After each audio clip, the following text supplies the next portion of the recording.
আসসালামু আলাইকুম রহমতুল্লাহ। আমার সম্মানিত সমস্ত দর্শক মণ্ডলীকে আমার তরফ থেকে আন্তরিক ভালোবাসা জানিয়ে আজকের ব্লগ আমি শুরু করছি। আমার নাম সারদা, আর আপনারা দেখছেন সারদা মণ্ডল ব্লগ বাংলা।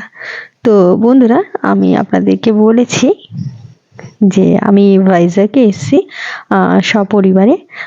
সেখানে এসে সকালে আমি ব্রেকফাস্ট করছি, এবং কি ব্রেকফাস্ট করছি, এখানে কি সাধারণত পাওয়া যায় সেটা নিয়েই আজকের আমার ব্লগ। তো আমি এখানকারই একটা রেস্টুরেন্টে এসেছি এবং সেখানে অর্ডার করেছি কিছু জিনিস। যা অর্ডার করেছি তা দেখাচ্ছি।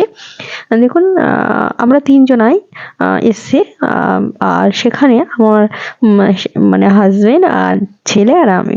তো অর্ডার করেছি এটা হচ্ছে কি, আপনারা জানেন ধোসা, আর এটা হচ্ছে উপমা, আর এটা এর সঙ্গে দিয়েছে এক রকমের তরল জাতীয় কিছু পদার্থ, এবং তার সঙ্গে হচ্ছে ফ্রুট স্যালাড আছে আর এগ বয়েল আছে। তো আমাদের তিনজনেরই একই যদিও, কিন্তু আমি ওই তরল জাতীয় যে স্যুপটা দিয়েছে সেটা একটু আলাদা ধরনের নিয়েছি। তো আমারটা আমি খেয়ে টেস্ট করে দেখছি, এবার আপনাদের কাছে শেয়ার করছি যে জিনিসটা কেমন খেতে, এবং এর মধ্যে কি কি ইনগ্রিডিয়েন্টস আছে সেগুলো আপনাদের কাছে আমি শেয়ার করব। কিন্তু তার আগে আমাকে টেস্ট করতে হবে এবং আমার ব্লগগুলোকে দেখতে হবে, ফলো করতে হবে।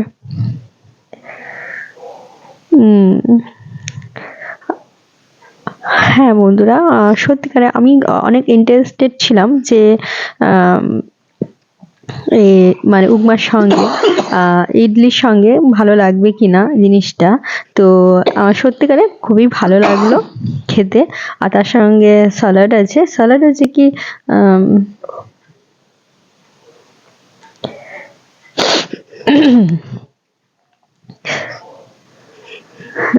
দেখুন, ও খাবেই না, ও তো এমনিতেই ও কেমন রোগা।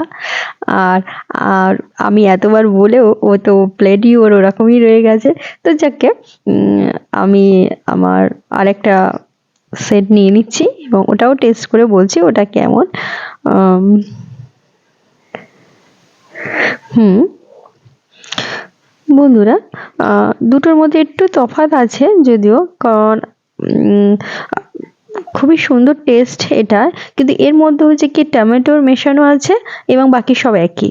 আর এটার মধ্যে টমেটো ছাড়া আছে এবং বাকি সব মোটামুটি একই ইনগ্রিডিয়েন্টস আছে, তবে পোস্তটা মেশানো আছে।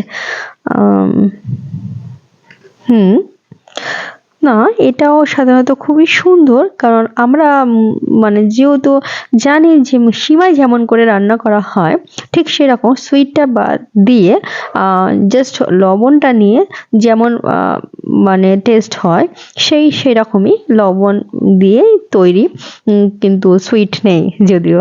তবে আমার খেতে ভালোই লেগেছে, আর জানি না আপনাদের কেমন লাগবে। এবং এর সঙ্গে বাদাম মেশানো আছে, বিভিন্ন ধরনের বাদাম একত্রে। তো আমি তো খাচ্ছি এবং আমি তো শেয়ার মানে টেস্টটা নিচ্ছি। আপনারা দেখুন, শেয়ার করুন, লাইক করুন এবং আমার ব্লগগুলো দেখতে থাকুন, ভুলবেন না। আসসালামু আলাইকুম।